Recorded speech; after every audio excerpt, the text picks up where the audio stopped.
Estamos no ar! Esse é o podcast Motorsports.com, edição de número 378. Guilherme Longo ao meu lado. Pra te salvar, né? Pra me Porque salvar, essa voz aí... essa voz rouca. Mas, o nosso convidado, Gui, eu vou falar uma coisa pra você. Desde que o Motorsports.com começou, a gente já recebia os press releases dele falando da futura carreira dele, como piloto, como kartista, como piloto que estava aí desbravando o mundo, e inclusive na Europa, já fazendo carreira na Europa. Fez sucesso, teve a super licença da Fórmula 1, depois voltou ao Brasil e hoje ele é o cara que vai orientar todo mundo ali nas corridas da Fórmula 2 do Sport TV. E não é um oferecimento de minoxidil o programa de hoje, vocês vão reparar. Quem estiver assistindo hoje vai reparar, né? Mas, Gianluca Petekoff, é isso aí. Muito obrigado pela sua presença aqui, seu tempo. Eu sei que tá corrido pra caramba pra você, mas você conseguiu dar um tempinho aqui pra conseguir a gente bater um papo sobre esse início de Fórmula 1, Fórmula 2 da sua carreira. Muita gente está curiosa, né? Mas obrigado pela sua vinda aqui. Não, obrigado, pessoal, por me receber mais uma vez. Eu lembro que eu já estive no podcast. Não conseguimos lembrar quando foi exatamente, mas é um prazer estar de volta com vocês aqui. Uma do Gianluca que eu lembro não foi podcast, foi online. Quando você ganha a freca, que a gente faz um vídeo de comemoração. Aquela época eu lembro. Isso eu já estava aqui no Motorsport. Batendo o irmão do Leclerc, inclusive, que se achava o dono do pedaço ali. Enfim, contra tudo e contra todos, efetivamente. Bons tempos. E também ele participou várias vezes aqui nos nossos programas online, muito Q4, falando ali sobre o que tinha acontecido na Fórmula 1, porque ele manda muito bem também nos comentários. Agora, minha gente, depois do GP da China, muita gente ainda reclamando, tanto da parte dos fãs quanto dos pilotos. Obviamente, quem está bem vai minimizar um pouquinho a questão da crítica dos novos carros. E, Jean, você é um piloto. Você é o cara que acelera, é o cara que está ali, já fez ultrapassagem, já foi ultrapassado. E eu queria a visão de piloto desse momento atual da Fórmula 1. Né? Não tem ali divide curva, não tem essa questão do gerenciamento de energia, muita polêmica sobre isso. Eu quero um statement daqui do piloto Gianluca Petekoff, que hoje também ocupa aí os microfones. Eu tenho várias opiniões, várias visões, né, a respeito, e eu acho que é importante a gente olhar o lado de todo mundo. Olhar o lado da categoria, como donos do produto, que é a Fórmula 1, olhar o lado dos fãs, olhar o lado dos pilotos, equipes. Então, assim, começando pelo ponto de vista dos pilotos, afinal do dia eu sou um piloto, você sempre quer estar ganhando. Então, naturalmente, quando você, por exemplo, se você é o George Russell, o Kimi Antonelli agora, você está muito feliz, muito satisfeito, porque o seu equipamento é muito bom. Você... Talvez, não para falar não se importa, mas para você o mais importante é estar competitivo e não necessariamente como ou que tipo de regulamento de motor é.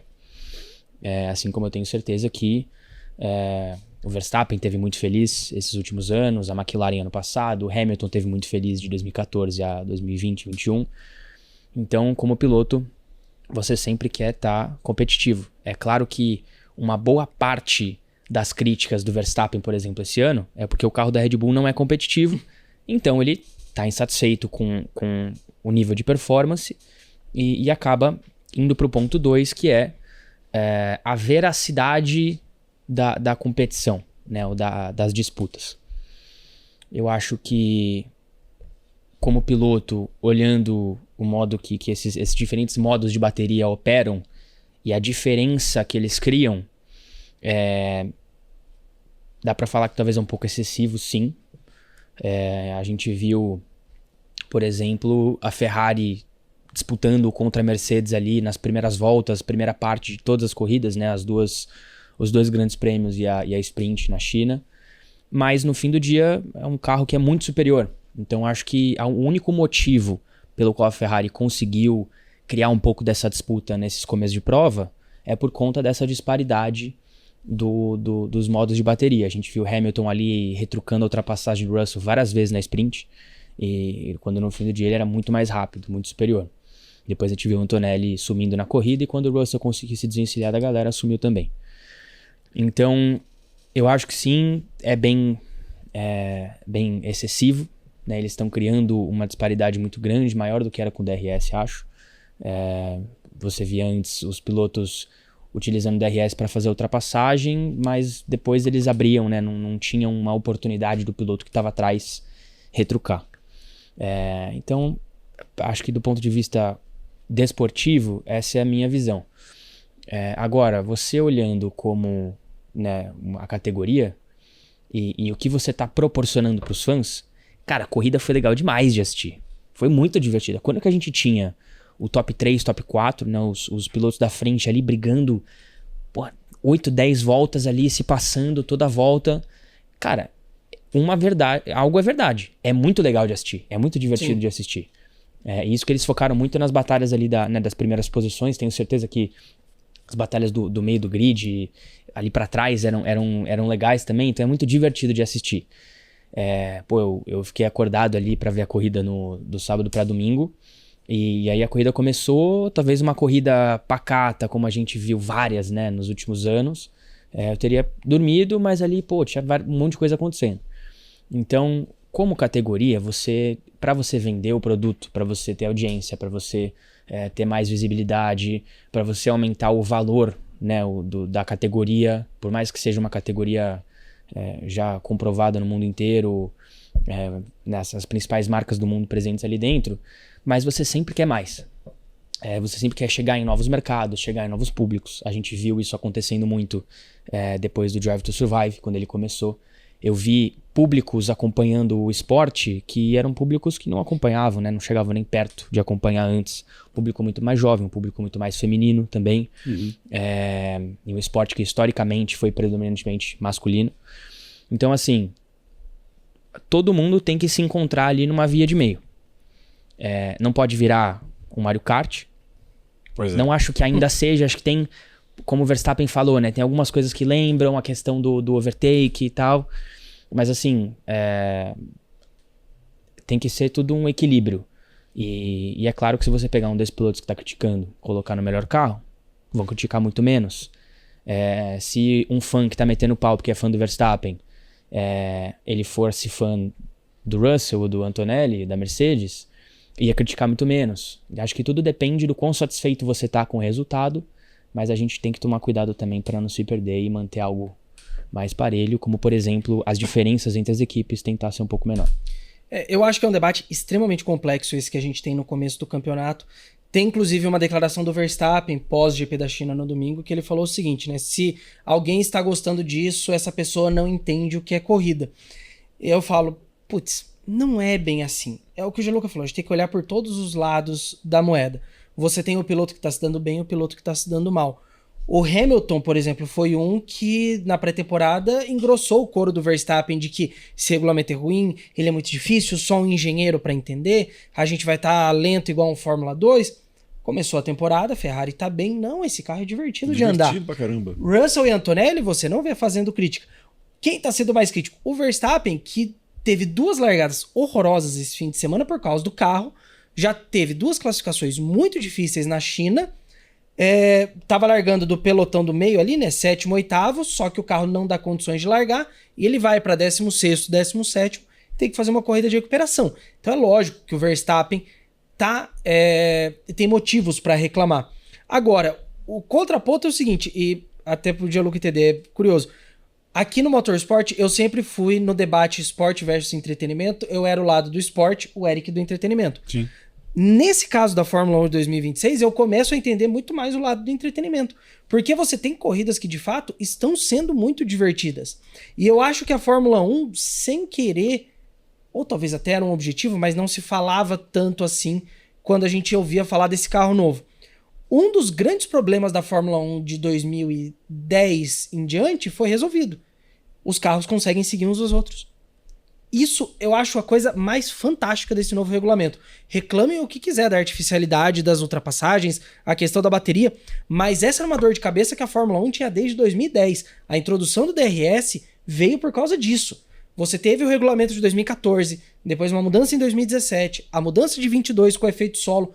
todas elas tinham como objetivo permitir que o carro de trás siga o da frente sem prejuízo de performance. A justificativa para a mudança. É a justificativa da mudança.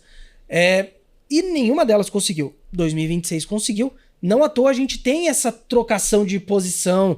Na reta, começa a reta, um ultrapassa, depois no final passa outro. Então, assim,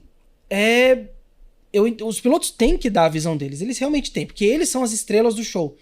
Mas eu acho que, por exemplo, essa crítica do Verstappen pós-GP da China no domingo, ela é um pouco descabida. Porque tem também que se pensar no evento que está entregando para as pessoas. E as pessoas estão gostando. Aí a gente volta na questão da artificialidade. Porque essas ultrapassagens com a bateria são artificiais. Quando o DRS foi introduzido em 2010, você tinha os pilotos também reclamando que era uma artificialidade. Que você vai estar usando de um dispositivo para permitir a ultrapassagem. Isso não é Fórmula 1. Aí agora já trata o DRS como uma coisa que estava no DNA da Fórmula 1. Então, para mim, é um debate muito complexo. E eu acho que, olhando de um ponto de vista como piloto de novo, se eu sou um piloto e eu tô virando, sei lá, meio segundo, 6 décimos por volta mais rápido que o carro da frente, aí eu chego, ultrapasso ele, usando o overtake, daí depois na outra volta ele me ultrapassa de novo e fica nessa trocação. É claro que eu vou ficar insatisfeito, porque desportivamente não é correto. Se eu tô vindo tão mais rápido, eu conseguiria chegar nele, eventualmente ultrapassar e manter a vantagem. Por isso que eu acho que talvez, olhando de um lado mais crítico sobre como esses modos diferentes de bateria estão operando, talvez tentar fazer uma diferença menor. E outra coisa que eu acho, nos finais de reta, por exemplo, aquela batida do Gasly com o Ocon na Austrália, eu acho que foi muito por conta disso. Até tinha postado no meu Instagram lá, falando um pouco depois. Quando você vai ficando sem bateria no fim da reta, você começa a perder velocidade, fica mais difícil de você julgar também uma manobra perante outro carro. Porque a velocidade muda, as suas referências mudam, você também não sabe como que o outro piloto vai reagir ou como que a bateria dele vai estar num determinado momento. Então é um pouco mais difícil de você dar aqueles mergulhos ou de você medir uma ultrapassagem, especialmente em freadas semi-fortes, que não são em finais de reta, mas não são baixa velocidade. Você vem ali de uma retinha pequena, deve estar ali seus 220, 230, para você julgar ali como fazer a recarga. Acho que isso tudo ficou um pouco complicado, então talvez diminuir esse impacto de alguma maneira para melhorar essa questão da ultrapassagem também. Talvez o que você esteja falando é justamente esse campo onde navega a maior velocidade e a menor velocidade dentro de uma reta. Se você chega num ponto ótimo ali, eu acho que talvez se resolve ali boa parte das reclamações dos pilotos. Sim. Agora, uma dúvida. Se fala também sobre essa questão do excesso de gerenciamento do carro, né, de bateria, de uma volta e tal. Você chegou até a Fórmula 2. Tudo bem que um carro anterior a esse, da geração atual. Mas você se lembrando da Fórmula 2, o que você tinha que gerir, além de pneus, enfim, além de pneus e combustível, sei lá, o que um piloto da Fórmula 2 gerenciava no carro de Fórmula 1, além de ter que acelerar e pisar fundo?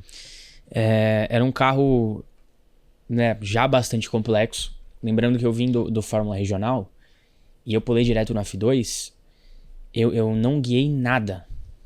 Não fiz um treino no Fórmula 3, nada. Eu pulei direto do Regional pro F2. Eu fiz um treino de GP2 no ano ali, né? Antes da primeira sessão de testes oficiais no Bahrein. Eu fiz um teste, eu tava com a Campus na época, eu fiz um teste de GP2 lá em Valência.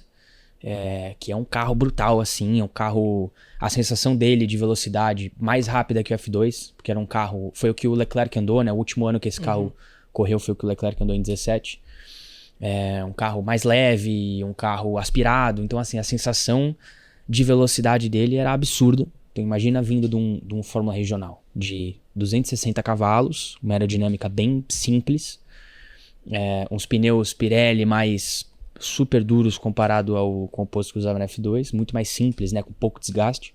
Porque chega a durar o fim de semana inteiro, né? Não, a gente tinha, acho que 2 jogos pro final de semana, mas assim, fazia 2 corridas de meia hora tranquilamente e não tinha um desgaste tão agressivo. Aí você pula num F2, onde é um carro com mais que o dobro da potência. Aliás, é um carro de 620 cavalos mais ou menos. Muito mais aerodinâmica. DRS. Freio de carbono.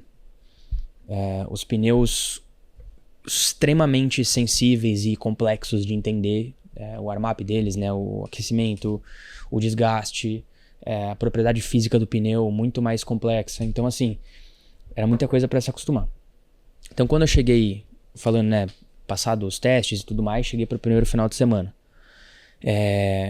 Tinha outra coisa, sendo honesto, eu não sei como que isso ficou depois que introduziram os novos carros agora com efeito solo, né, da F2. Mas no regulamento você tinha uma configuração de asa que você podia andar na classificação, que era livre, você andava com quantos graus de asa você quisesse.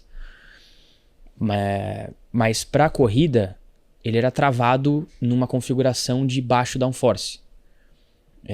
Então aquilo também era muito ruim para o desgaste, porque naturalmente com menos downforce o carro escorrega mais e causa mais desgaste. Então eu lembro que eu fiz uma simulação de corrida em um dos testes no Bahrein, e o Bahrein é muito ruim porque o asfalto lá é muito abrasivo, sim, é péssimo. E é uma pista onde é difícil de você manter muita energia no pneu, o que causa muito graining também. Então assim, pior cenário possível, me falaram, sai lá, faz uma simulação de corrida e depois a gente vê como é que foi. Cara, passou assim umas 13, 14 voltas, a simulação tinha, sei lá, 20. Eu tava tomando 10 segundos e eu não sabia, eu tava andando relativamente devagar, eu achava que eu tava economizando o pneu e, cara, tipo, entrou num estado de graining ali que o pneu desfez e eu falei, cara, eu não sei o que fazer. Então isso foi muito complicado. Eu lembro, na primeira corrida que eu tive, deu um virtual safety car e eu esqueci de ficar esquentando os freios. Então quando eu relargou, tinha um alarmezinho de temperatura de freio no volante, né? Tipo, freio frio. Aí, pô, chegou na outra curva, freio quase que sem funcionar assim, travei o pneu, chapou tudo. Então, isso era, assim, temperatura de freio, entender como o DRS funcionava, entender, claro, como guiar o carro rápido, mas especialmente os pneus era o mais difícil. Não, maravilha. Agora, sinal que assim, você já tinha que ter um tempo ali em gerenciar, não só pisar fundo, ver sim, o amiguinho que tá correndo ali, fazer ultrapassagem e tal. Então, desde a Fórmula 2, o modelo anterior ainda, já tinha que ter... Você concorda que realmente o que está pegando é a quantidade de novos elementos em que o piloto precisa pensar numa volta? O Ocon, acho que falou que sente que a cabeça vai explodir de tanta informação. O próprio Hamilton, que mais? O Norris falou sobre a largada, não especificamente a corrida, mas todos os procedimentos que tem que fazer antes da largada, que tem que fazer a contagem regressiva e depois chegava no 5, ele já tinha perdido as contas do que ele tinha que fazer. Cara, é difícil, de novo, né, como piloto, e eu tenho que ser muito honesto agora, o piloto é uma raça preguiçosa, gosta de reclamar, claro, a gente já sabe disso. Então, quanto mais próximo do sentar e guiar, melhor para nós, e acho que em qualquer trabalho, quanto mais simples for para você executar o seu trabalho, melhor. Agora, a gente já vem, né, de uma Fórmula 1 com avanços tecnológicos importantes ao longo dos últimos anos, porém esse ano, com essas operações diferentes da bateria e dos modos no carro, o piloto precisa estar muito mais consciente. Claro que num primeiro momento, quando você sai ali de uma certa simplicidade para isso, é difícil. Tem pilotos que vão conseguir se acostumar mais, outros que vão se acostumar menos, mas é tudo um processo, né? Eu acho que como qualquer coisa. Eu, por exemplo, sou muito fã de futebol americano. Quando você olha a quantidade de informação que o quarterback, né, o cara que lança, tem que processar a cada jogada, porque ele tá tomando conta de todos os jogadores que estão em campo, do time dele, e ele que vai falar para eles qual que é a formação, qual que é o tipo de jogada, se vai correr, se vai passar a bola, se é uma jogada de passe, que rota que os recebedores vão correr, ele que comunica tudo isso para outros 10 jogadores. a cada jogada. E numa campanha ali o cara pode fazer 15 jogadas. Então, a cada jogada, e aí tem o técnico falando no ouvido dele, quero isso, quero aquilo. E as chamadas, pra quem não conhece, cada jogada não é tipo, jogada 3, vamos lá. É assim, é uma combinação de 10 palavras que o cara vai falar. Então é muita informação. E eu acho que os pilotos de Fórmula 1 estão reclamando um pouco demais dessa questão. Acho que podem começar, talvez, a assistir um pouquinho de NFL para entender como que funciona. Bem, já tem um piloto ali dentro que é dono de equipe, né? Então, o Hamilton, do Denver Broncos. Já é do Denver Broncos, bem lembrado. Perfeito. Agora, o André Kimi Antonelli, que não tem nada a ver com isso, foi lá, ganhou o GP da China. Me parece que, a não ser que aconteça alguma coisa, enfim, a gente vai falar sobre o que pode acontecer, mas, na sua visão, merecida, tem alguma chance de você imagina que ele possa ter alguma chance, se a Mercedes continuar nesse domínio, de dar um calor no Russell, dele tentar brigar, realmente a gente tem uma briga pelo título de pilotos? Eu acho cedo. Assim, o Kimi venceu muito bem vencido esse grande prêmio. É uma verdade que o Russell não teve 2 tentativas do que 3? É uma verdade que aquela relargada do safety car que ficou acho que era o Colapinto e o Ocon. Isso. Entre eles, e ali deu uma vantagem pro Antonelli, tudo bem. Mas, circunstâncias de automobilismo. Eu tenho certeza que se o Russell tivesse feito a pole naquela única tentativa dele, não teria levantado muita bola para uma tentativa a mais, uma tentativa a menos. A gente já viu pilotos fazerem pole com uma tentativa só. E eu acho que na corrida, essa própria relargada, lembra que o Russell sofreu nas primeiras voltas, perdeu a posição pro Leclerc, pro Hamilton, demorou para recuperar de novo. Então, quando ele chega até a segunda colocação, ele já tá muito longe do Antonelli. Se ele tivesse largado e já se livrado dos caras da frente, aí, talvez ele estaria o quê? 2 segundos do Antonelli, poderia ter tentado ali disputar. E mesmo quando ele chegou em segundo, cara, o Antonelli era muito rápido.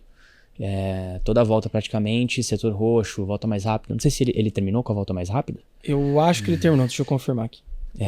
Mas enfim, ele, cara, fez um final de semana espetacular. Terminou. Inclusive feita no fim da corrida, volta 52. Perfeito. Então assim, fim de semana espetacular, muito competitivo. A gente vê ele competitivo esse ano.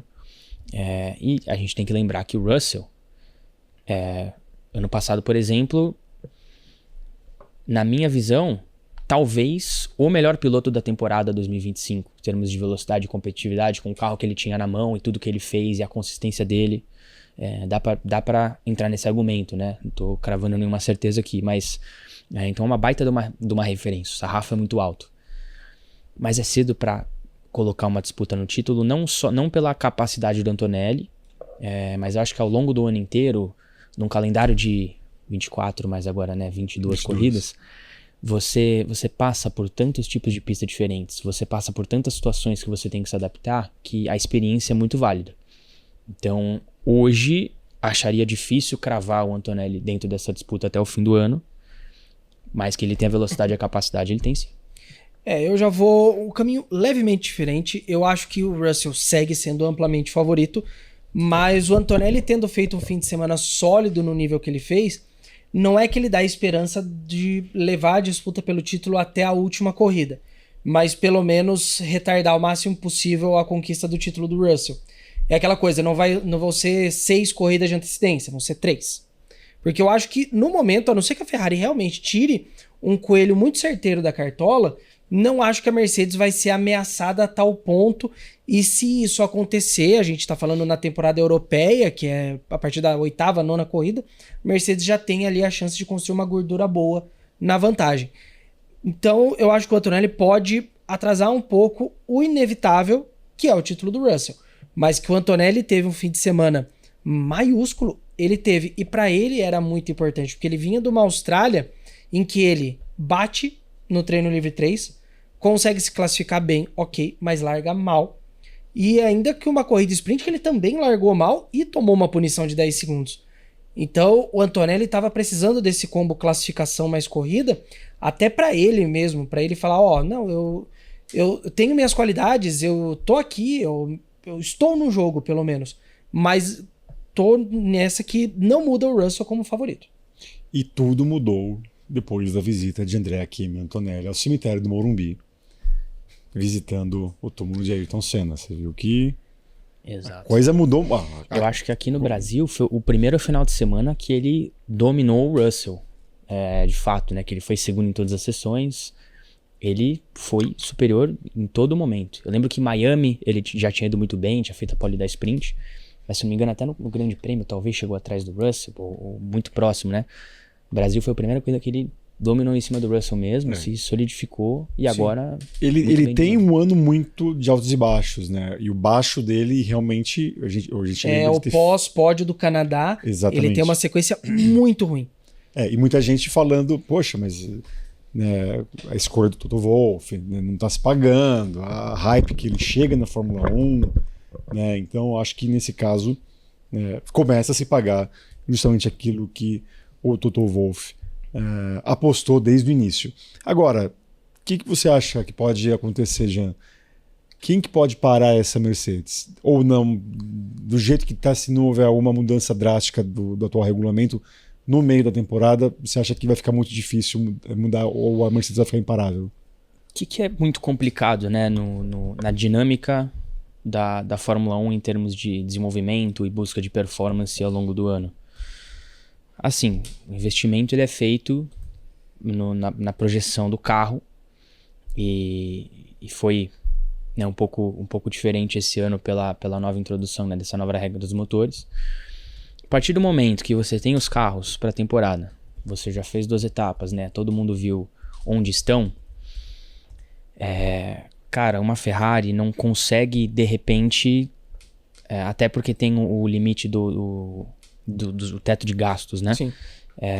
Ela não consegue desenvolver um outro motor completamente novo para tentar se aproximar mais esse ano. Eu acho que vão ocorrer melhorias.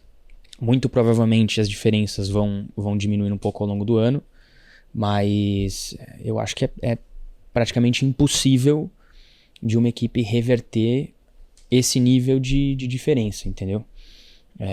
Não vejo a Mercedes correndo muito risco, tanto no campeonato de pilotos quanto de construtores. Não vejo ela sofrendo ameaças. Pode sim pro ano que vem uma equipe aí colocar... A Ferrari, por exemplo, tá numa posição boa porque com certeza ali, né, tá muito bem definida como a segunda força, mas o tanto que tá longe do terceiro, talvez tá longe da Mercedes na frente, né? Talvez uma diferença parecida. Eles têm a largada muito boa, conseguem desafiar ali no começo, acho que é um carro de chão muito bom, mas a potência, né, e o motor e a bateria e tudo mais realmente estão um passo atrás da Mercedes. Eu acho que é uma equipe que pode talvez esse ano, quando chegar ali passada a metade do campeonato, já tirar o pé desse ano, porque acredito que o carro vai ser o suficiente para sustentar até o final do ano como segunda força, e aí sim colocar um foco maior e né, toda a energia do trabalho da equipe, do time inteiro pro ano que vem, para aí sim chegar e fazer frente com a Mercedes. Eu acho que o que a gente tem na Fórmula 1 até agora, a gente tinha uma aposta antes do início da temporada, né, envolvendo o top 4 do ano passado, a gente só jogava Red Bull um pouco mais atrás, pelas dúvidas que tinha em torno do motor, mas eu acho que o que esses 2 finais de semana mostraram é que a gente tem bem certo Mercedes, Ferrari e McLaren. Não à toa, a classificação de sábado foi exatamente isso. Antonelli, Russell, Hamilton, Leclerc, eu não lembro se era Norris e Piastri ou Piastri e Norris. Então, a Ferrari, a não ser que realmente, como eu falei antes, tire um coelho muito bom da cartola, ela não vai desafiar a Mercedes esse ano. Vai ser isso aí que a gente tem. Boas primeiras voltas, boas disputas, mas depois a Mercedes chega num nível de performance, não tem como bater de frente. Até alguém levantou essa bola e eu fiquei com isso na cabeça. Será que não tem a ver com a história da taxa de compressão? Porque será que talvez até o motor chegar num determinado patamar de operação e aí depois mostra a real vantagem do motor Mercedes? É uma dúvida. Mas o que o Gianluca falou é o certo. Pode ser que a Mercedes chegue no meio do ano já com uma gordura muito boa, sabendo que dá para tirar o pé e foco no futuro. Lembrando 2014, que foi a última vez que a gente teve uma revolução tão grande no regulamento. Quando que uma equipe conseguiu bater de frente com a Mercedes? Em 2017, quando a Fórmula 1 introduz uma mudança no regulamento. que aí a gente tem o crescimento da Ferrari, quando o Vettel disputa os 2 títulos com o Hamilton. Mas antes, 14, 15 e 16, a Mercedes nadou de braçada, não tinha rival. E agora a gente vai ter um mês, né, sem corridas por conta do cancelamento. Tem o Japão antes. Tem o Japão. Obrigado. GP do Japão daqui a 2 semanas, 2 finais de semana. E depois a Fórmula 1 para, né, acaba se vendo na obrigação de parar por um mês por conta do cancelamento dos GPs do Bahrein e da Arábia Saudita por conta dos conflitos ali, Irã com os Estados Unidos, Israel e afins. Agora, já está certo também que nada de grande vai acontecer, né? Já falaram já esse fim de semana que não devem acontecer grandes mudanças nesse período de um mês. O que vai acontecer são as equipes trabalharem ali naquilo que estão precisando, especialmente aquelas que estão com problema de confiabilidade, corrigirem os seus problemas. A única coisa que eu faria, até seria uma coisa inédita na Fórmula 1 em muitos anos, aproveitar que tá mandando tudo para Miami, faz um teste de intertemporada ali dentro, sabe? 2 dias para testar novidades, para tentar, até para dar quilometragem para os pilotos. A gente tá vendo que eles estão sofrendo ainda em entender essa questão do gerenciamento de bateria, a questão da largada. Eu acho que seria bom ali 2 dias, umas 2 semanas antes do GP de Miami, até porque é um fim de semana com corrida sprint, então só tem um treino livre. Caramba. Vamos dar 2 dias para os pilotos aí ir para a pista e andar. Eu acho que é necessário isso. Seria interessante, né, Jean? Eu acho que a Aston Martin deve estar agradecendo bastante, né, essa pausa. Porque assim, a Cadillac, equipe nova, tá se achando, é natural que tem essa diferença. Agora, cara, a Aston Martin com Adrian Newey lá dentro é muito surpreendente, né? O quão errado deu. Eu vi uma onboard agora do Alonso na tirando a mão. Cara, como que isso acontece? Uma equipe de Fórmula 1. E assim, acontecendo, claro que entre uma etapa e outra, e agora no Japão vai ser a mesma coisa, porque não tem o que você fazer, né? Você não consegue reprojetar o carro em uma semana. É meio que conviver com isso e tentar ir testando outras coisas, mas assim, cara, como que isso acontece? Eu ainda não sei. Assim, a gente já viu problemas, né, em carros, coisas mais crônicas, mas acho que não tão grave quanto isso. O que eu acho que poderia ser feito, né, Gui? Porque assim, querendo ou não, essa questão do teto orçamentário é tudo muito administrável e é uma situação de exceção, né? Tem uma guerra, eu acho que você precisa entender isso. E aí é isso que você falou. Antes, sei lá, o fim de semana começa na quinta-feira, oficialmente, dia de mídia e tal. Sei lá, vai na terça, quarta-feira, faz uma temporada ali, como a gente tem no futebol às vezes. Vai lá, se utilizando do próprio circuito de rua, tudo bem. Só estica um pouco mais o cronograma, vai uma grana, mas assim... Faz com o portão fechado, não precisa ter transmissão televisiva. Exatamente. Da mesma forma que todo mundo ia gastar com 2 etapas, a questão de logística, você vai acabar gastando fazendo isso, mas eu acho que também numa proporção bem menor do que realizar 2 GPs. Então... Sim, e a questão do teto de gastos, apesar de tudo, né, as limitações, o teto ele foi expandido para 2026 por conta do novo regulamento. Então dá para você trabalhar isso aí. Mas o Gianluca tocou num ponto, né? A Aston Martin deve estar agradecendo, né? Não só pela questão do carro, mas porque eles não têm nem peça de substituição. Se o Alonso ou o Stroll batessem esse fim de semana, o Stroll abandonou por uma questão de bateria, mas se eles batessem, não ia ter peça. Numa equipe de Fórmula 1 é talvez inadmissível isso. Agora mudando de assunto, ainda falando da Fórmula 1, Gabriel Bortoleto, Audi, né? Nós sentimos na pele esse fim de semana aquilo que os alemães sentiram, né? Poxa, de repente não vai largar, não largou, né? E aí, né, no caso agora foi a vez do Gabriel Bortoleto. Como que você está vendo esse atual momento do brasileiro, que correu muito bem, né, na Austrália, conseguindo pontos, e nesse momento da própria Audi, né, também como equipe e fornecedora de motores também? É muito nítido, né, que a Audi já está num nível muito decente comparado com a performance da Sauber o ano passado. É difícil, né? Aquele meio do grid tá bem aberto, né? Bem volátil, mas dá pra ver que é um carro com uma total condição de brigar por pontos ali todo fim de semana. Uma pena que o Gabriel não largou, poderia ter feito uma boa escalada aí. Sabe o que eu fiquei curioso? Que eu tava assistindo a transmissão, só que eu tava sem live time, nada disso. Aquela volta do Gabriel que ele vinha melhorando e acabou errando na última curva. Os setores, não sei se vocês chegaram a ver, será que eram bons para passar? Não, ele melhoraria o tempo dele, mas eu lembro que a gente fez a conta. Ele ia subir pra, sei lá, 13º. Ele ainda ia ficar atrás do Hulk. Só curiosidade, porque eu tava vendo, depois eu acabei não vendo como é que ele tava indo. Mas, assim, o Gabriel ainda num segundo ano. Na Austrália, um final de semana excelente. Sim. Excelente, uma corrida excelente. Eu acho que esse ano a minha aposta é que ele já se estabeleça definitivamente à frente do Hülkenberg. Na pontuação. Na pontuação, classificação, ano passado eu lembro que teve uma sequência absurda assim, de muitas etapas onde ele classificou na frente. Então de velocidade já dá pra ver que ele tá à frente, mas acho que um pouco da experiência que ele teve depois de ter vivido uma temporada inteira de Fórmula 1 esse ano e num regulamento ali, né, que é um pouco novo pra todo mundo, ele vai se estabelecer à frente. E o Gabriel, ele tem isso da natureza dele, né? Ele se adapta bem, ele estuda bem, ele não é um dos pilotos preguiçosos. Tem alguns ali dentro que dá pra ver que não estão tão dispostos a ir atrás dessa novidade, mas ele, eu tenho certeza, até pela idade dele, por estar começando na categoria, que tem essa vontade. Acho que a gente só pode esperar que a Audi nos próximos 2-3 anos aí caminhe para ser ali. A gente sabe que é muito difícil ter essa mudança de força lá dentro. É um período aí geralmente de 4 anos, pelo menos.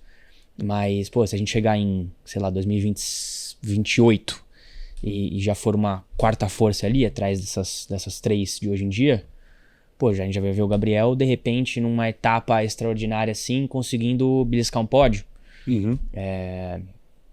Mas dá pra ver ele em si muito mais confiante, apesar dos errinhos, mais pronto como piloto de Fórmula 1 do que o ano passado. Eu acho que a Audi deixou claro que ela tem potencial. Esse começo de... Tanto a pré-temporada quanto as 2 primeiras etapas mostram que existe um potencial interessante ali. Ela foi bem na pré-temporada. O Gabriel, como o Gianluca falou, teve um fim de semana fantástico na Austrália. Mas ela tá sofrendo as dores de uma equipe nova. Você tem o Hulk... a linha do tempo. O Gabriel não participa do Q3 da Austrália por um problema no carro. O Hulk não participa do GP da Austrália por um problema no carro. O Gabriel não participa do GP da China por um problema no carro. Então, assim, a Audi tá sofrendo com os problemas que a gente espera de uma nova montadora na categoria. Uma equipe nova, por mais que seja uma estrutura consolidada da Sauber, mas é uma operação nova e o motor novo em especial. Então, eu acho que a Audi tá meio que 8/80. Ela tem potencial, algumas corridas ela vai conseguir entregar bons resultados, ela vai estar lutando por Q3, vai estar lutando por pontos, mas é uma novata que ainda vai sofrer as dores de crescimento de uma novata. E a gente já tá vendo essas dores. É que agora foi a que mais pegou, porque a da Austrália a gente até deixou passar um pouco, porque, era o Q3, não participou do Q3, mas chegou no Q3. Agora não, ele não disputou a corrida. E querendo ou não, por que a gente imaginaria que a Audi não sofreria com algo que boa parte do grid está sofrendo? Porque a pré-temporada do Bahrein deu uma iludida. A Audi não teve problema no Bahrein. Ela teve problema em Barcelona. Sim. Os 2 primeiros dias ela teve, um dia com o Gabriel, um dia com o Nico. Mas no Bahrein ela passou quase ilesa. Ela teve pouquíssimos problemas. Então deu aquela impressão do que, a Audi tá melhor do que todo mundo esperava. A Audi vai estar lutando no pelotão do meio. Em algumas corridas, sim, a Austrália deixou isso claro, mas ela ainda é uma novata. Assim, tem isso, né? Porque a partir do momento que a gente vê uma McLaren não conseguindo largar com os 2 carros, o Verstappen com problemas, não vou nem contar a Aston Martin, porque é café com leite. A Cadillac também. A Cadillac e tal. Por que a gente imaginaria que a Audi não entraria nesse bolo, né? Eu acho que, tudo bem, a nossa análise e tal, a gente quer que não aconteça, mas analisando friamente, tá dentro, acho que tá dentro da média, inclusive, daquilo que está acontecendo. São, sei lá, 14 abandonos, se a gente for somar aí os abandonos por problemas técnicos aí. Inclusive está sendo preparada uma matéria. Provavelmente agora você, entrando no motorsport.com, vai ver um balanço sobre essa questão dos abandonos por problemas técnicos dessa atual geração de carros, até comparada com 2014. Né? Então, eu acho que não é nada extraordinário, né? Se a gente for analisar o tamanho das mudanças do atual carro da Fórmula 1, mas a gente adoraria que realmente a Audi tivesse fora desse balaio de não ter nenhum tipo de problema técnico, o que levaria ao Gabriel Bortoleto a ter menos problemas e conseguindo mais pontos. Sim. Né? Então, seguimos aqui com a nossa torcida, mas a gente, como eu disse, a gente torce, mas não distorce. Agora, falando de piloto brasileiro, Gui, você ainda tem uma superlicença ainda, ou não mais? Porque, e explica pra galera uma dúvida que muita gente não sabe. Por acaso a superlicença é uma carteirinha que a Fiat manda ali com a sua foto, data de nascimento, tipo sanguíneo, CNH. válido até tal, número... A carteirinha do ônibus. Eu nunca tive efetivamente uma superlicença inclusive a minha pontuação venceu agora no final de 2025, tem validade de 5 anos, eu fui campeão da Fórmula Regional em 2020. Mas como que funciona? A superlicença, ela é pedida à FIA pelas equipes. Uma equipe de Fórmula 1 vai até a FIA e fala, eu quero colocar esse piloto no carro, superlicença. A pontuação dele tá aqui. Tem a idade mínima também dos 18 anos. A gente viu ano passado a Red Bull fazendo um pedido pro Lindblad, pedindo ali um café com leite, porque ele era um pouco mais novo, mas queria fazer, acho que treino livre, algo do tipo. Então, né, todas as categorias têm um sistema de pontuação. Fórmula 2, por exemplo, os 3 primeiros colocados conquistam os 40 pontos. Para você ser elegível à superlicença, você precisa de 40 pontos. As categorias menores são a pontuação menor e tudo mais. Então, nos meus 3 anos, né, de fato, de automobilismo na Europa, eu fui... Meu primeiro ano, né, de correndo de carro, 4º lugar no italiano de F4. No ano seguinte fui vice-campeão. E no ano seguinte fui campeão da Freca. E aí consegui a pontuação. Mas nunca... aliás, porque logo depois eu também saí da Ferrari. E pouco tempo depois parei lá e voltei pro Brasil. Nunca recebi uma superlicença. Mas é bacana, assim, ter visto essa trajetória. Muito, muito legal, assim. Acho que é um sistema que ele funciona muito bem. Colton Herta diria outra coisa. Não concordaria contigo. Aliás, cara, a gente tava falando isso antes de começar, né? Eu ainda acho... não consigo entender muito bem, assim, como que um vice-campeão de uma IndyCar não conquista essa bendita superlicença aí. Agora tá tendo que se aventurar na Fórmula 2. Aliás, já deu o primeiro beijinho no muro, né? Lá na Austrália. Mas é assim que funciona, pra quem ainda não quase um aluno repetente, assim, pelo 3º ano seguido, ele tá fazendo a 5ª série. Ali. Toda molecadinha, 18, 19, o resto deve ter o quê? Uns 26. E alguém também podia fazer aí, hoje a IA tá dominando tudo, né? Podia fazer aí, faz um superlicença, foto do Gianluca, vale até 31. Aqui no caso já foi, né? Vale até 31 de 12 de 2025, mas é para guardar, né, para você. Eu ia fazer uma outra pergunta, mas acabei esquecendo aqui, mas depois eu vou acabar retomando. Ferrari. Boa. Você falou da Ferrari, você foi piloto dos jovens ali da Ferrari. Como que é e com quem você trabalhou? Se você tinha ali um acesso legal com o pessoal da Fórmula 1, como que era? Como é que foi essa sua época de piloto da academia da Ferrari? Foi uma época maravilhosa, né? Muitas memórias muito boas. Eu fiquei 3 anos na academia, 2018, 19 e 20. 20 foi um ano um pouco atípico, porque foi o ano da pandemia, as atividades que a gente tinha foram muito reduzidas, mas de qualquer forma, vivi muita coisa ali dentro. Quando eu entrei, o diretor da academia, né, no primeiro ano, 2018, era o Máximo Rivola, que hoje é o chefe da Aprilia na MotoGP. Inclusive, ele sai no final de 2018 da Ferrari para ir para a Aprilia, para assumir o projeto da Aprilia. Ele já tinha sido diretor esportivo da escuderia uns anos antes e tudo mais. Um cara extremamente respeitado, assim, foi quase que um segundo pai para mim. Que legal. Nesse primeiro momento, me ensinou muito. E eu lembro que quando eu entrei, o nosso line-up ali de 2018 contava ainda com o Charles, mesmo que já na Sauber, na Fórmula 1, mas a gente fazia umas atividades juntos. Eu lembro que tinha o Guan Yu Zhou, Eu, Marcus Armstrong, o Enzo Fittipaldi, o Robert Schwartzman, quem mais que tinha aí? O Fuoco, o Callum Aylott, amigão meu também, junto com o Marcos e o Enzo. Então, muita gente, né, de várias categorias. A gente fazia camps de treinamento. Eu lembro que o primeiro que a gente fez foi na neve, levaram a gente pra esquiar. Eu tinha visto neve 2 vezes na vida, você imagina como é que foi o show de horror. Mas muitas atividades ao longo do ano. E aí, assim, a Ferrari, ao contrário de uma Red Bull, por exemplo, que eu sei que faz isso, ela não banca o seu orçamento. Então, ela te dá toda a estrutura de preparação. Eu morava em Maranello, então toda semana eu tinha lá os treinos físicos, check-ups médicos, preparação mental. Tinham, né, alguns engenheiros que trabalhavam, davam suporte ali, ensinavam algumas coisas. De vez em quando tinha umas palestrinhas contando sobre como que os pneus funcionam, como que a suspensão do carro funciona. Para preparar, tinha alguém que acompanhava a gente todas as etapas. Mas acho que assim, no final do dia, o principal é você ter o nome Ferrari com você. Eu acho que isso, por exemplo, nas negociações para achar vaga nas equipes ali, ajuda muito. E claro, você ter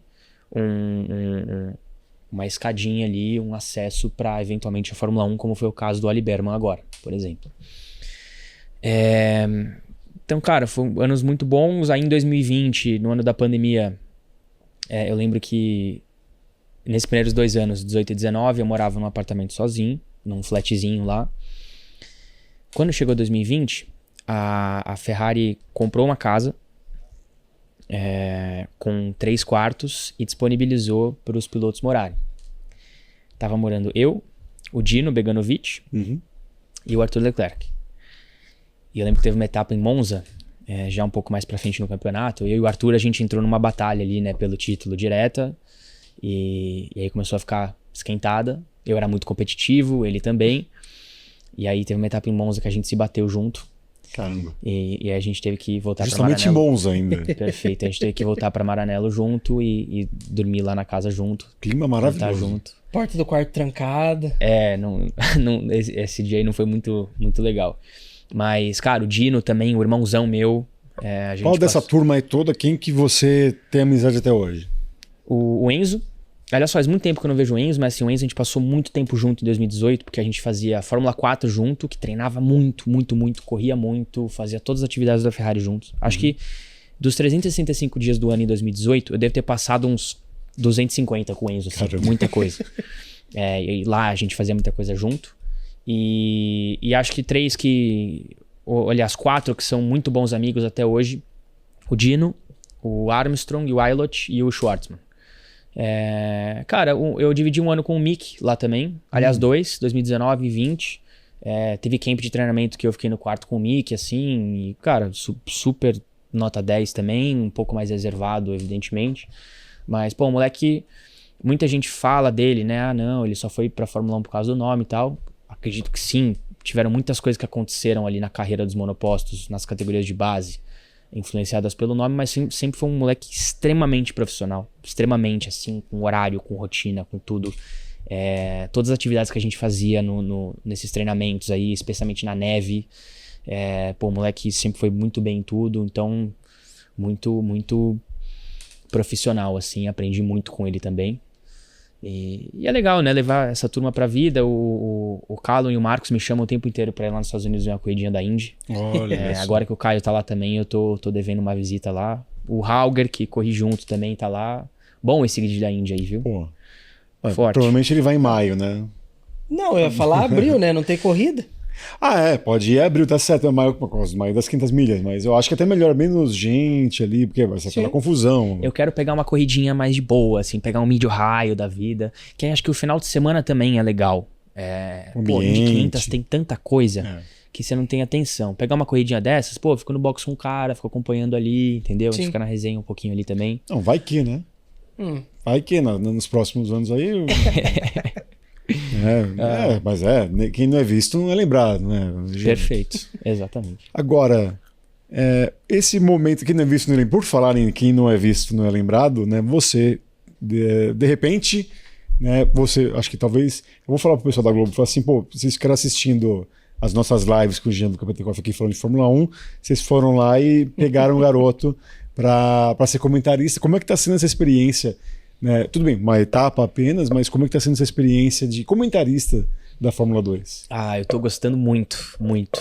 Ainda, né, muita coisa para aprender. Acho que a naturalidade ali, a dinâmica das transmissões, fica com um ponto no ouvido, daí eu tô traduzindo ali o rádio, daí de repente entra aqui a coordenadora ou coordenador e começa a falar no meu ouvido, então eu tenho que me entender ali, claro, seguir algumas diretrizes, muito estudo, porque eu acho que a maior referência, né, que eu tive nesse processo foi eu mesmo como telespectador. Uhum. Então eu pensei assim, se eu tivesse na frente da TV assistindo uma transmissão de F2, o que eu ia gostar de escutar de um comentarista? Mas eu não só do meu ponto de vista, claro, de piloto ou pessoas que conhecem muito do assunto, pessoas que nunca assistiram a coisa de F2 na vida, pessoas que acompanham a Fórmula 1 e estão querendo ver como é que é essa F2 aí. Sim. Então eu preciso cobrir tudo. Eu acho que, claro, o papel de puxar um pouco de emoção pro pessoal que é mais leigo vem muito do narrador. Eu tô com o Dandan, pra quem conhece, cara, é uma lenda assim das narrações, especialmente no futebol. Mas é uma missão muito difícil, porque aí você imagina, Fórmula 1, todo mundo conhece os pilotos, as equipes, é muito mais fácil, eu acho, de você falar sobre, porque você já tem uma certa familiaridade com a categoria, você sabe como funciona, mais ou menos.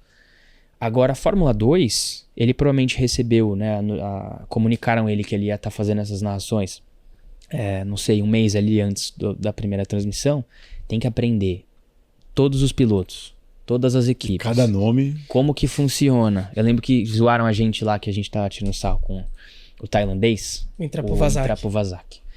E aí, pô, tem que fazer uma gracinha. Aí, pô, batemos o nome, o tailandês, isso aqui. Aí eu lembro que depois do primeiro dia, né, que foi o treino e a classificação, pô, os caras não conseguem falar o nome do moleque. A gente consegue, faz parte da transmissão. Então, assim, você tem que equilibrar muita coisa.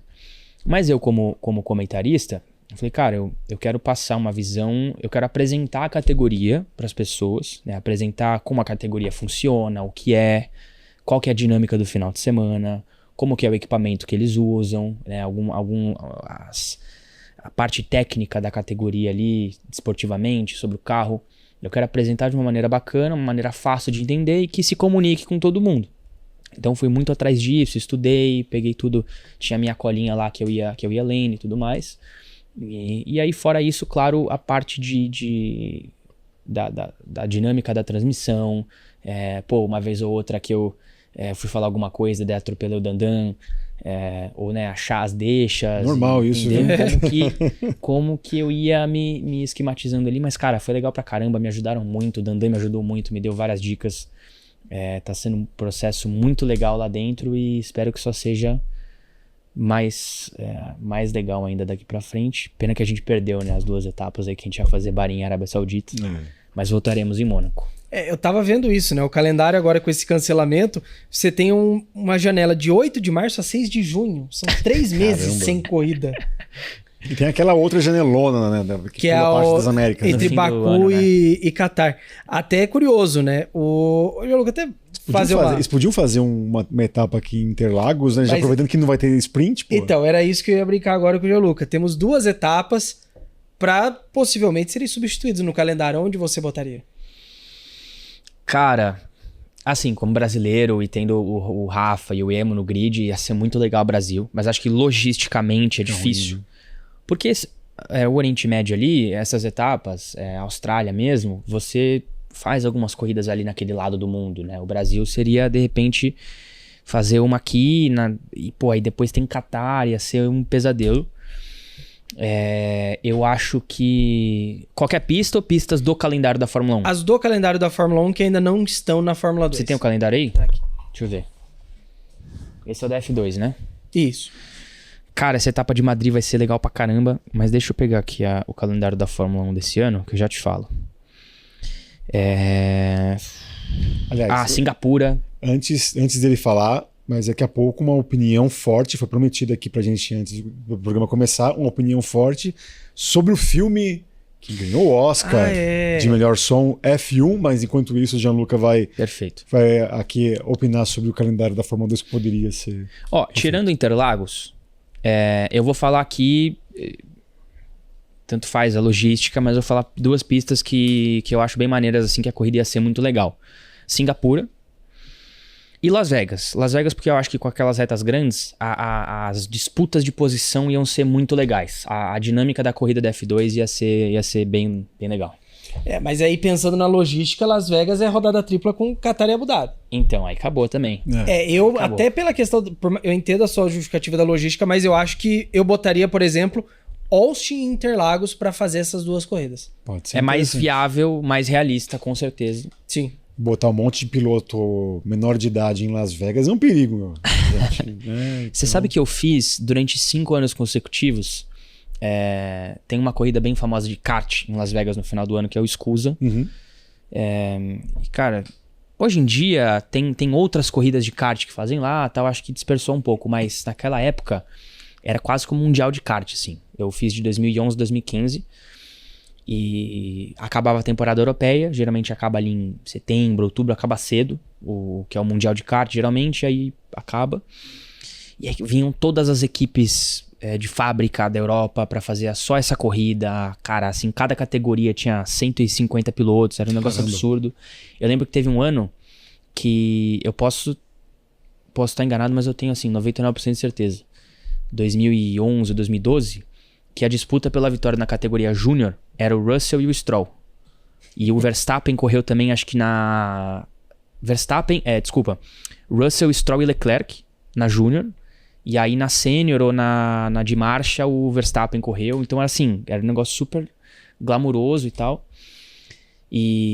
Só que quando eu fui a primeira vez eu tinha 9 anos de idade. Caramba! E pelo fuso horário, cara, eu ia dormir assim, 7 da noite, a gente ia ver o show, o Circuito Solé, ia jantar, não sei o quê, e eu sempre dormindo, cara, sempre dormindo. Mas é muito legal, muito legal. É aquela criança ali no meio da pista ali, bom, piloto, meu amigo.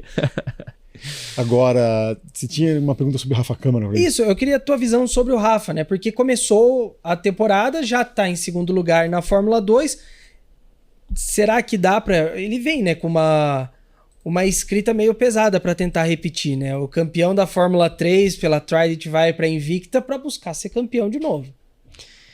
Ele tá muito bem pra concluir isso. O Rafa, cara, uma das coisas mais impressionantes, e nem sempre é fácil você obter isso nessa escada F3, F2, todo treino, toda classificação... praticamente toda a corrida, tirando um vacilinho agora da sprint, né, na Austrália, mas assim, cara, o ano passado inteiro na Fórmula 3 e agora, ele tá sempre lá, sabe? Ele tá sempre lá, ele tá sempre competitivo. Você vê uns pilotos que podem, né, tá superiores em algum momento, mas aí numa outra etapa já dá uma vacilada, classifica em 16º. O Rafa, ele tá sempre lá, cara. E essa consistência é muito boa e pesa muito pra quem tá vendo da Fórmula 1, né? As equipes, os chefes de equipe. Então isso tá sendo muito bom. Cara, ele teve um final de semana ótimo na Austrália. Classificou em 6º, não ganhou, mas, ele tava ali na frente, fez pódio, tá saindo em 2º no campeonato.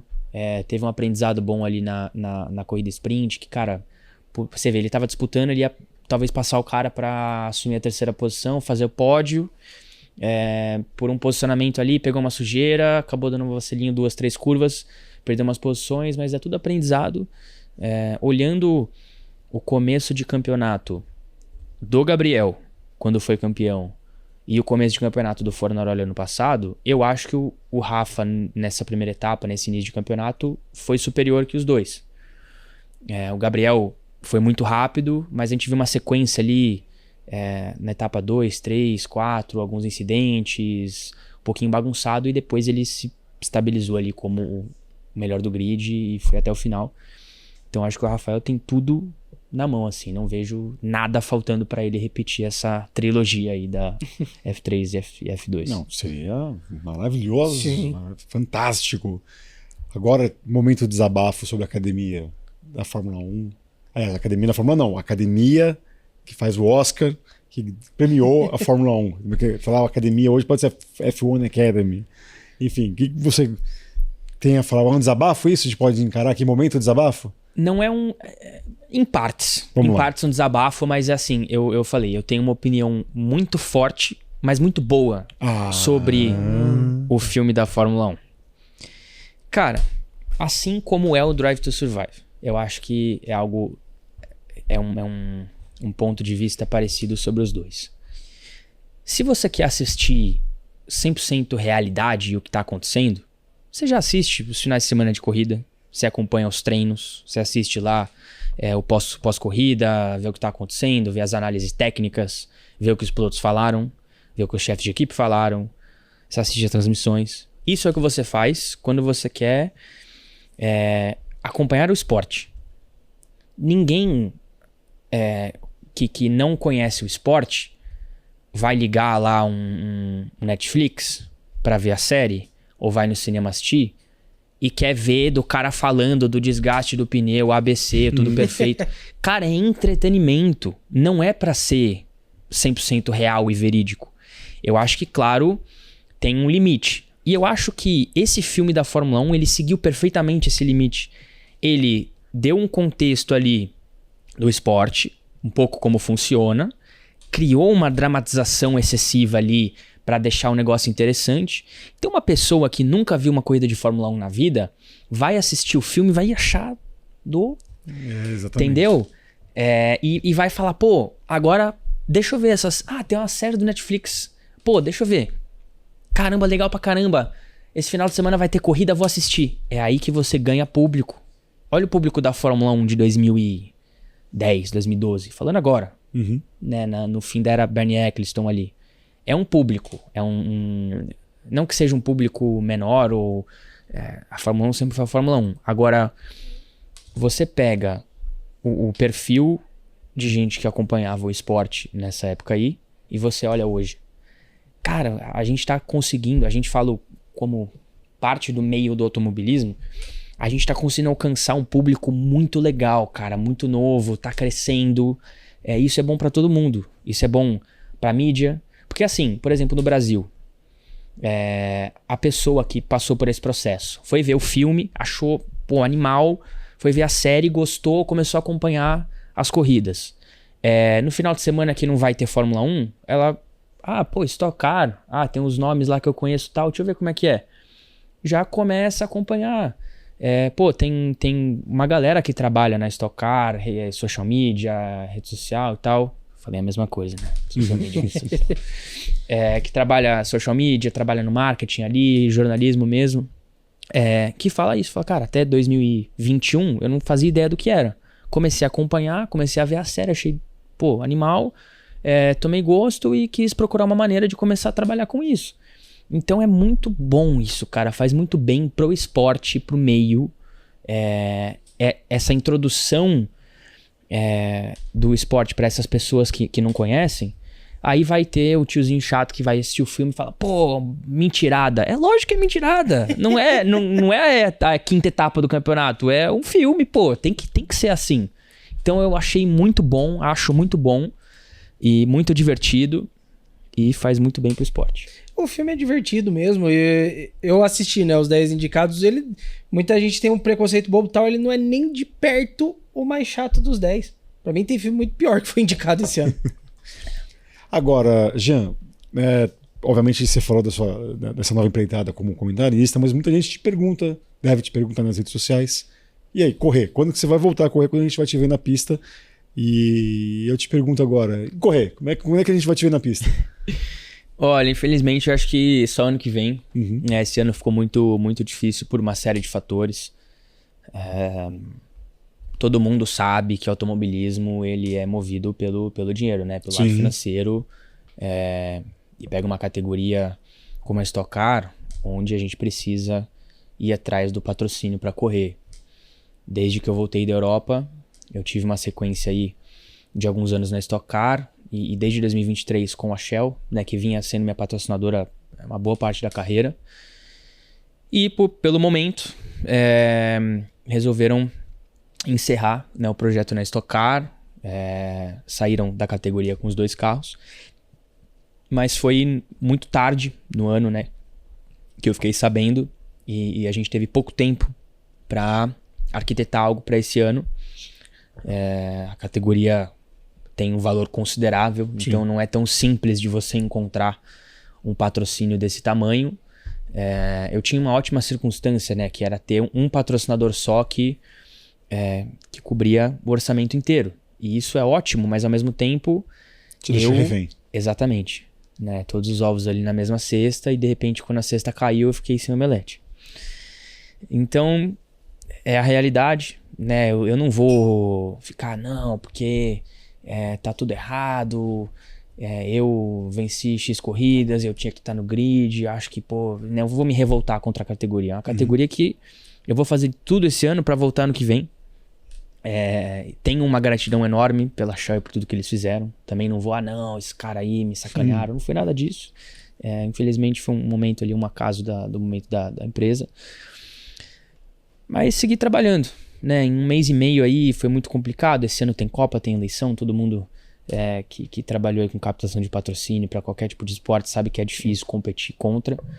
Mas agora resta uma paciência. Tô me aventurando aí como comentarista, testando um pouco desse novo mundo, mas aproveitando, né, esse tempo a mais que eu vou ter para me reestruturar e voltar mais forte no que vem. Nunca se sabe, né? Alguma vaga, né, aparecendo. Sim. Quem sabe a saída aos Estados Unidos, aí bater um papo com o pessoal lá da Indy, rever os amigos da Indy. Vai que, né? Uma coisa melhor até. Vai buscar os pontos da superlicença. Vai mostrar que você teve os pontos de superlicença da Fórmula 1. Quem sabe, né? A gente, né, mais cedo até do que se imagina, o que você imagina, ele pode estar de volta aí às pistas e competindo para valer. Guilherme Longo, essa semana aqui não temos Fórmula 1, mas é Race Week. Olha, Race Week de uma outra categoria também muito importante. As pessoas podem me criticar, mas é a Race Week mais importante do primeiro semestre de 2026. Com certeza. Afinal, gente, depois de 22 anos, a gente tem a volta da MotoGP ao Brasil, o GP do Brasil em Goiânia. O autódromo passou ali por uma reforma enorme para receber, né, para certificar grau 1 da FIM. E chegou a hora, faz 1 ano que eu tô esperando esse momento, já tô com a mala pronta que tá ficando pra Goiânia. Opa, bom demais, bom demais. Vai pra Goiânia, Jean? Vai bater um papo ali com o Máximo ou só vai ser no WhatsApp já mesmo? Fala, arruma uma credencial aí. Uma credencial, Máximo. Aliás, vacilo, eu tenho certeza que ele abriria essa porta, mas, cara, Goiânia, eu gosto muito de lá, o autódromo fantástico, agora ficou ainda mais. A MotoGP pegou ele emprestado de nós, que ano passado não teve Stock Car lá, justamente por conta das obras. Mas esse ano, cara, tô muito animado. Eu vou estar lá com a Porsche Cup, trabalhando agora em março ainda, né? Não, mentira, já acho que é abril, final de abril. Já tá na segunda final de abril. Vai ter a etapa Endurance da Stock lá. Tive algumas sondagens, então tem uma chance considerável de eu estar correndo lá e ver como é que ficou o autódromo de pertinho. Mas, cara, eu vi uns vídeos, ficou excepcional. E 2 dos destaques desse evento do fim de semana, né, no GP do Brasil da MotoGP, é justamente Marc Marques e Diogo Moreira, né, representante brasileiro na máxima categoria, na categoria rainha da motovelocidade. E a Isa Fernandes esteve no evento que contou com os 2 pilotos e ela vai trazer as novidades aí, vai trazer o depoimento deles. Fala pessoal do motorsport.com, pois é, como vocês podem ver, eu tô num lugar mais do que especial e eu acho que já dá pra pegar uns spoilers aqui dessas 2 peças incríveis. Do meu lado, o troféu de campeão de 2025 da MotoGP e aqui um macacão pra lá de único, sabe de quem que é? Marc Marques. É isso mesmo, é semana de MotoGP no Brasil e o Motorsport veio conferir de perto e bater um papo com a lenda da MotoGP e atual campeão e o brasileiro Diogo Moreira, que volta a colocar a nossa bandeira no grid da MotoGP.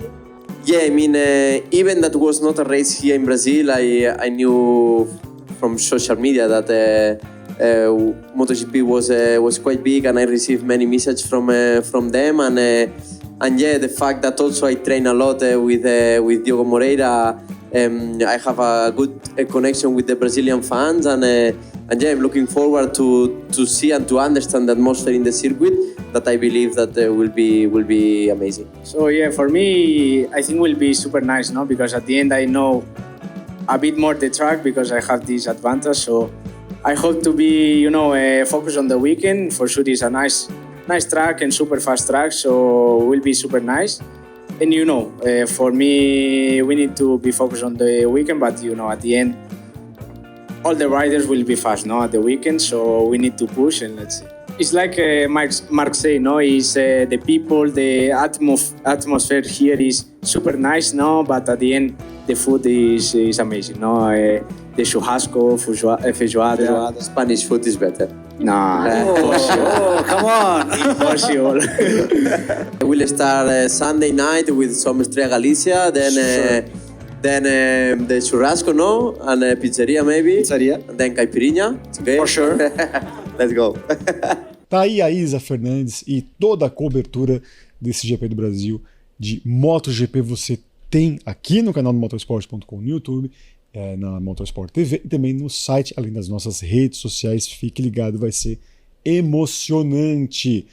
Gianluca Petekoff, quero agradecer demais a sua participação aqui nesse programa, muito bacana mesmo, e convidá-lo para mais vezes aqui para falar de Fórmula 1, da sua carreira, de tudo que você traz de conhecimento para a galera. Muito obrigado. Pô, obrigado pessoal, obrigado Gui. Sempre um prazer estar aqui com vocês falando já da casa, de tudo. Eu gosto muito de falar sobre os assuntos diversos. Sucesso para vocês e um ótimo 2026 para nós. Para nós todos, se Deus quiser. Muito obrigado ao Guilherme Longo também e muito obrigado a você que nos acompanha sempre aqui no nosso podcast, que volta na semana que vem. Um grande abraço. Tchau, tchau.